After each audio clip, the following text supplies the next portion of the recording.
Good morning, ladies and gentlemen. Good afternoon, good evening, wherever you might be as you're viewing this component of the National Council's 30th Annual Arab-U.S. Policymakers Conference.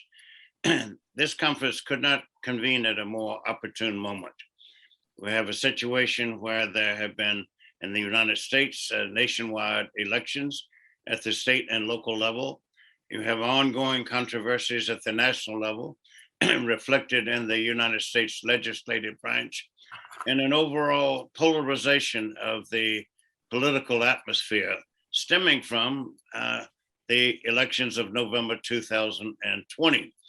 On that occasion, we had a conference 1 week ahead of time so that people might fasten and focus upon the forces, factors, and phenomena that could bear on the elections outcomes as they pertain to the Arab-U.S. relationship and beyond the U.S. Middle East, U.S. Islamic world relationship and those relationships with their friends, allies, and strategic working partners.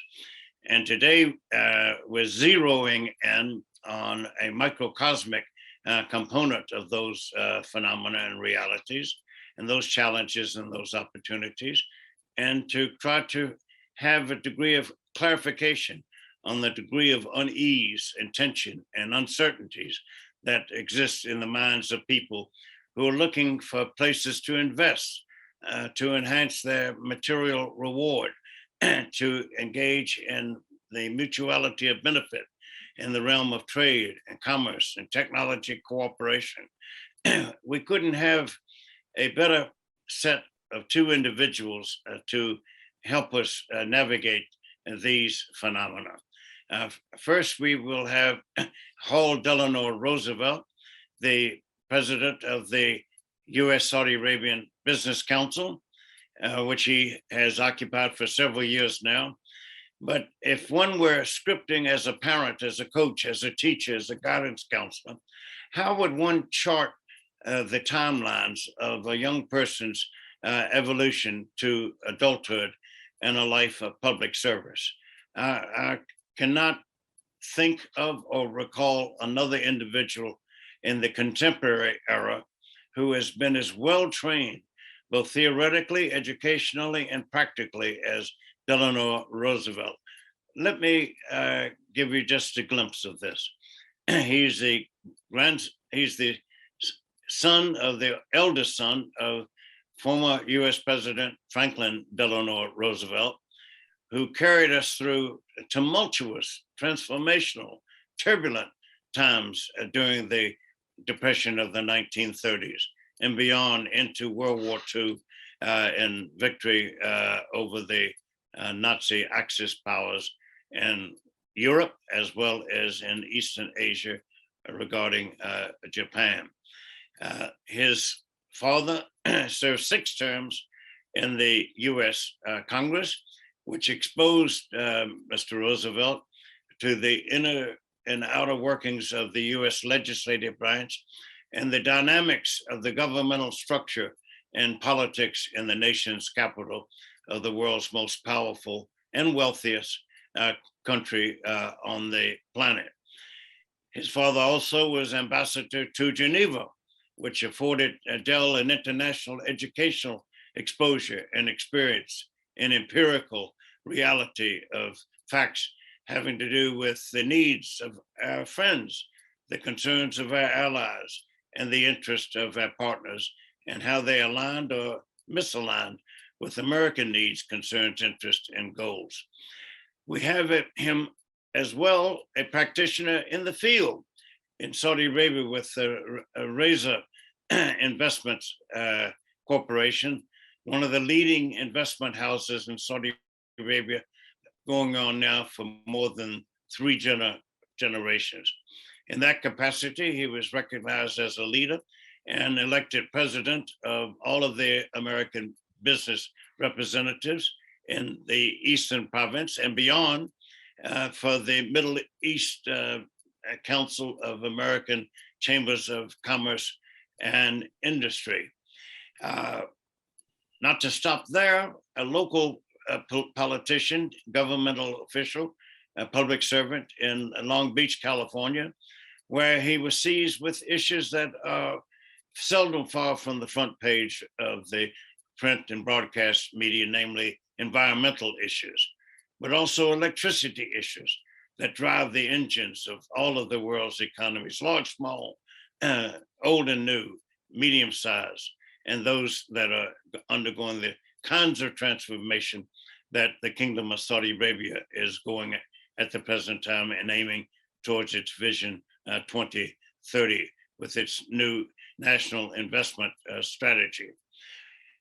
This is no small moment for Americans to learn more about the kingdom, about the United States' role and position, actions and attitudes and opportunities and challenges regarding its relationships with the kingdom. Here we have a country that has been in a nonstop relationship with the United States for more than 7 decades. And we have a country that was one of the very few Arab countries that was a co-founder of the United Nations, with Saudi Arabia having 3 members of the ruling family present on that occasion, with an American escort officer who had been a very young vice consul in Jeddah, where the US embassy used to be.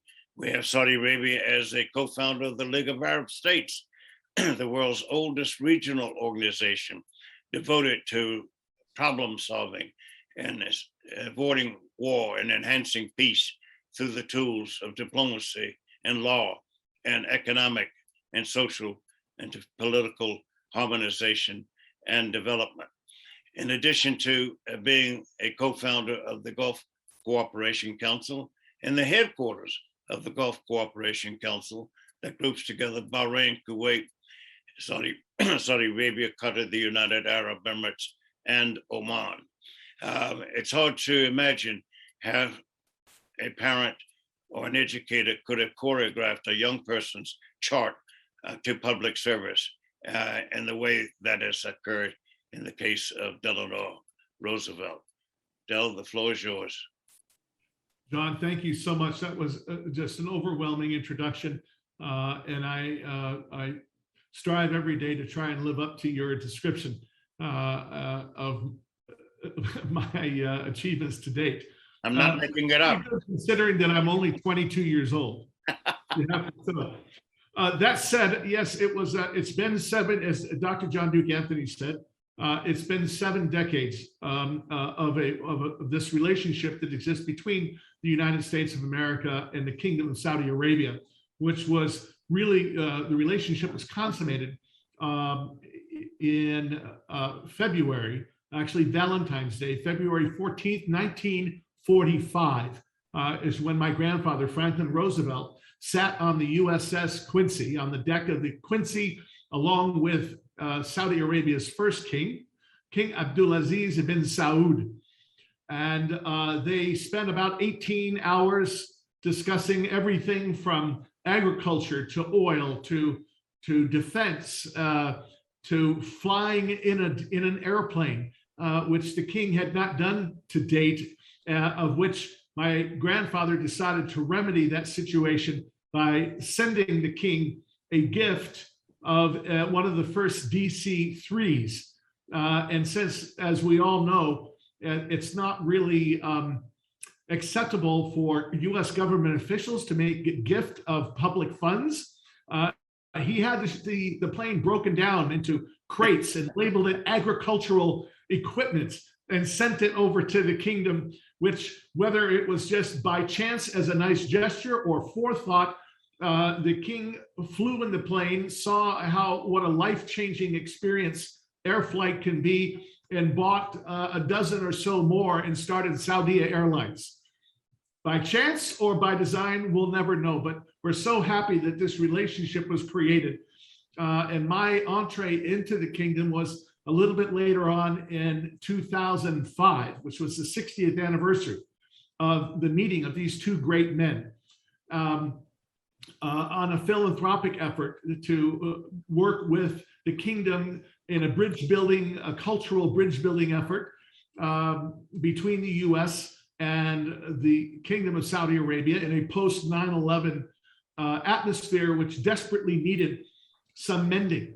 And it had to be done on a grassroots level, a person to person and business to business method, of which I jumped on the opportunity because even though before that I had never set foot in the kingdom of Saudi Arabia, it was an opportunity for me to continue the legacy of my grandfather and what I would assume that he would have loved to have seen. And I have to tell you that here I am, 16, 17 years later, still trying to work on this effort with the kingdom in this position now as president and CEO of the USSaudi Business Council. So with that, I do have an associate that I work with from the new Ministry of Investment, which I'm going to hand it back to Dr. John Duke to make a quick introduction. And he and I will share with you some of the new things that have come about in the Kingdom of Saudi Arabia that will open up business globally. But of course, I am looking for specific opportunities for the creation of international cross-border transactions between U.S. companies in Saudi Arabia. So with that, we'll get into that in a moment, but I'd like Dr. John Duke, Anthony, to make an introduction of my dear friend, Abdul Rahman. And thank you, Del, for that grand overview and opening and providing background and context that would be hard to come by. I mean, others would have to make it up, but here we're hearing it directly from a firsthand resource. That's its own contribution to today's conversation. Abdul Rahman al-Bakr is not at all new to these issues. Indeed, he was selected to play and perform the role he is achieving precisely because of his background, his context, and the perspective that he brings to the kinds of issues and challenges that Del Roosevelt just briefly outlined. Here's an individual who has been as much a practitioner as a strategist, a tactical planner and person who has been given challenges and assignments that have eluded others of effectiveness and success in terms of reducing cost overruns and leakages and revenue shortages. He's not been confined by any means to Saudi Arabia, but rather has firsthand on the ground empirical business experience in Latin America, in Africa, in Russia, in Italy, in addition to all 6 of the GCC countries. He's the vice president for American operations of the newly created, relatively new, Saudi Arabian Ministry of Investment. And without further ado, I'm going to ask if he will highlight some of the opportunities and challenges and facilities available to those who are looking for a profitable return on their investment in a place such as Saudi Arabia. Thank you very much, Dr. John Anthony, for your warm introduction, and for Delano as well, my friend, for the great introduction. It's always a pleasure to be with you here, and I'm honored to be with the distinguished members participating in the 30th annual Arab-U.S. Policymaker Conference. You know, I've always been fascinated by birds. My 2 favorites are eagles and falcons. I'm inspired by the feather, by its color, but also by its engineering. And that's exactly what I like about the US and Saudi businesses together. Your Highnesses, Your Excellencies, ladies and gentlemen, economic and social transformation in Saudi, they are unlocking new opportunities at an accelerated rate in a strategically G20 economy. So it's driven by the strong promotion that we have done through Invest Saudi and the economic reform. The kingdom has attracted record level of foreign direct investment. In recognition of these achievements, it was elevated to a whole new ministry, from an authority to a ministry, and now spearheaded by a well-known, highly regarded minister, His Excellency Khalid Al-Faleh, who has an expanded mandate to oversee the kingdom's entire investment ecosystem. So the ministry is working with its partners across the government to re-energize the landscape, to streamline and improve the investor journey, but also to bolster the effective policy reforms and drive continuous growth for the kingdom's resilient economy.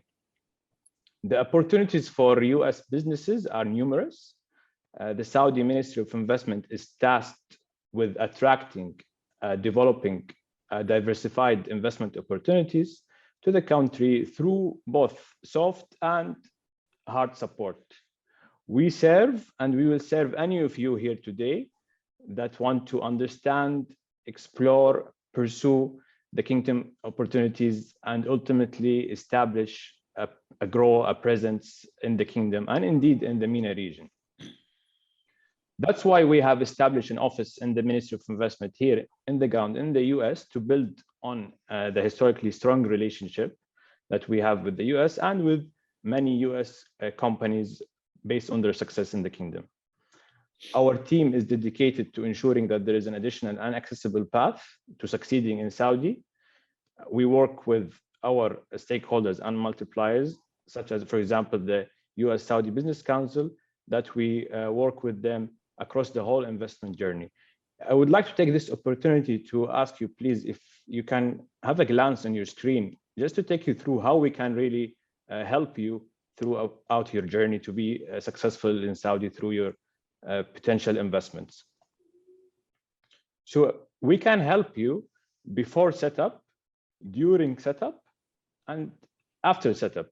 So before setup, we're talking about tailored market economic reports, to matchmaking services, even organizing your site visits, assisting you in the location services, etc. And now during setup, the most important thing, will obtain and help you to obtain all the permits and the licenses from different entities without the hassle of the need to go and talk to multiple 10, 20 entities. You just have one umbrella, you come to us and we'll help you with that.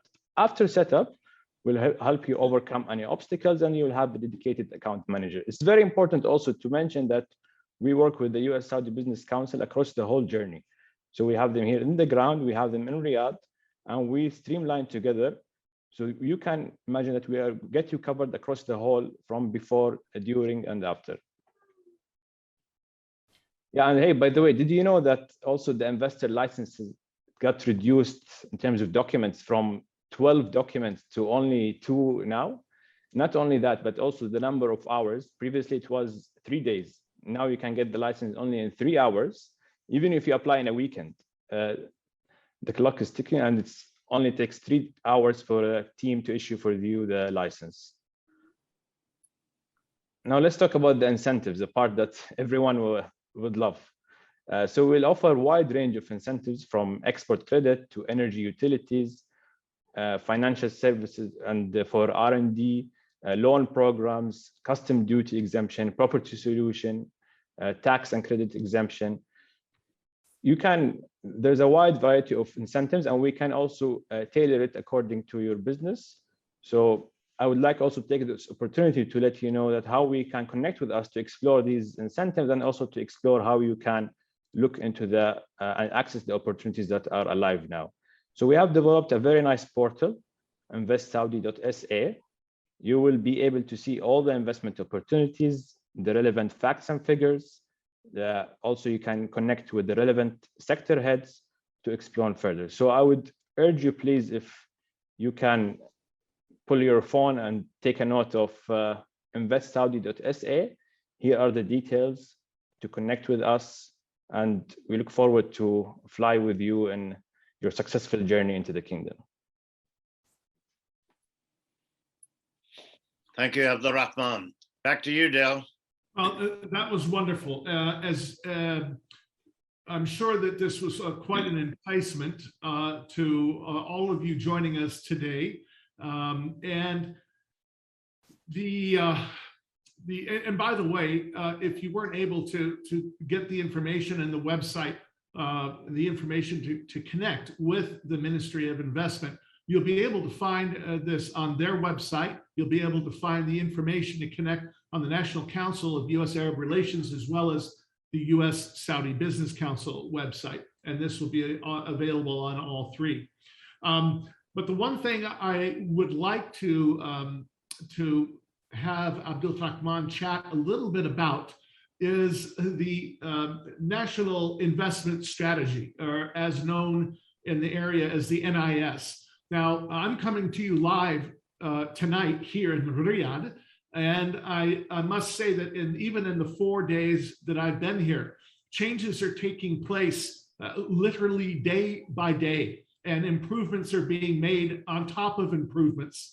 And all of the things that my dear friend Abdul Rahman was talking about is just a slight sampling of the dramatic increase of ease of doing business in the Kingdom of Saudi Arabia. And I get a lot of questions about the National Investment Strategy. And Abdul Rahman, if you might take just a few more minutes to discuss a couple of points about describing the NIS and some of the achievements that they're proposing. Absolutely, yeah. The Kingdom aims to become one of the world's top 15 economies. So achieving this requires Saudi Arabia's GDP to reach $1.68 trillion by 2030. So His Royal Highness, the Crown Prince, Mohammed bin Salman, has announced that the kingdom will spend more in the coming decade than what we have done in the last 300 years, with an important, of course, contribution that's stemming from the private sector. So in terms of numbers for the National Investment Strategy, it aims to achieve 3 main targets by 2030. First, triple investment volume to more than $500 billion or 30% of the GDP.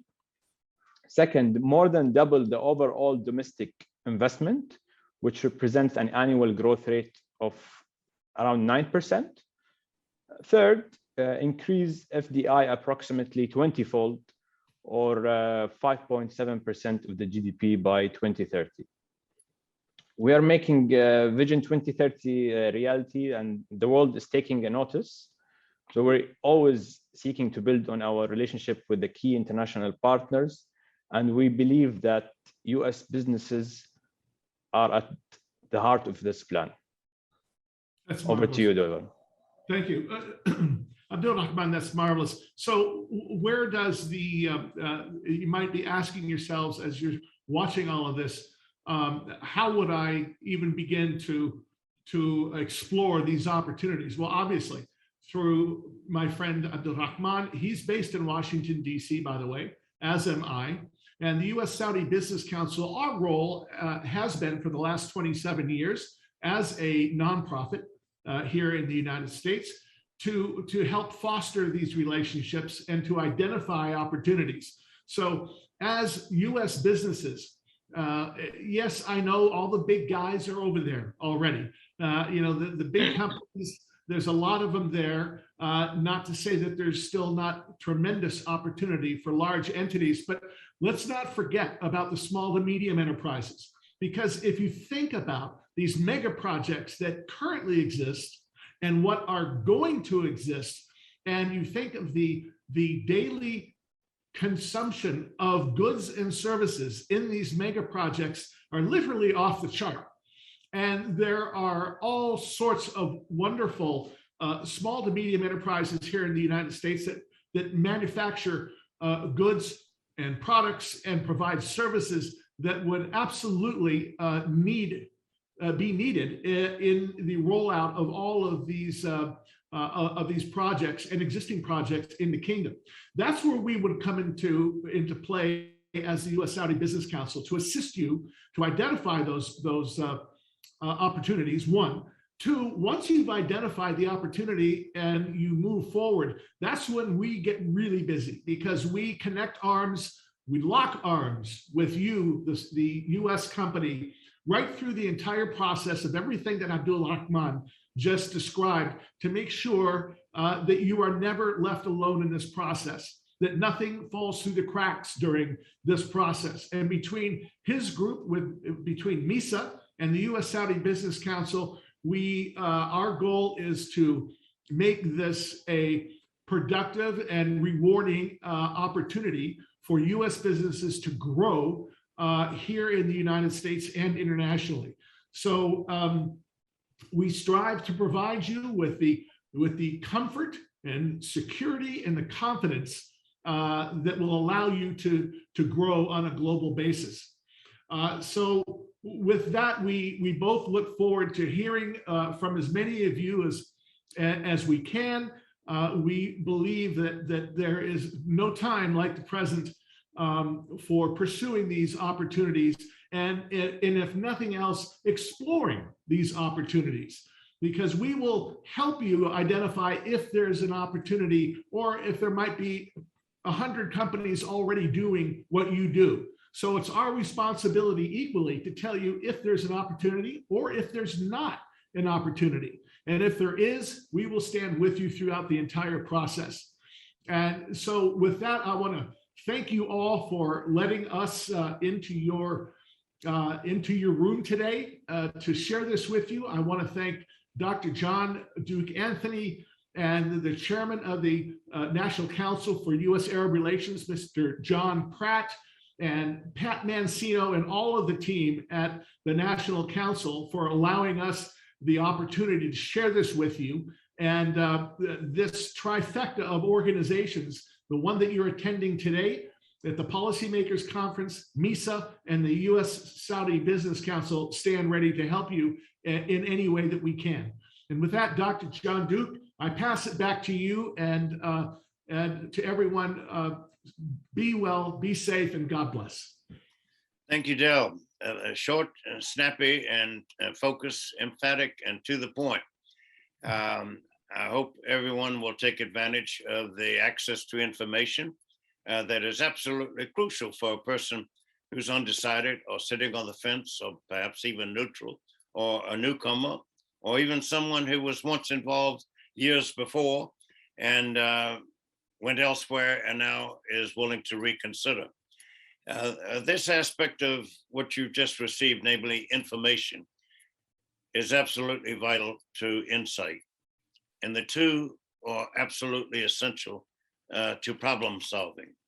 And those two, in turn, are key to knowledge, to give you what Del Roosevelt just said, a degree of comfort, a degree of security, a degree of confidence. You cannot have any of the three, let alone all three, without the relevant information, insight, and knowledge. But those three, too, are inadequate on the whole, unless it's coupled with understanding. And knowledge and understanding is not the same. They're not synonyms. They're close. They're joined at the hip. They're Siamese twins, so to speak.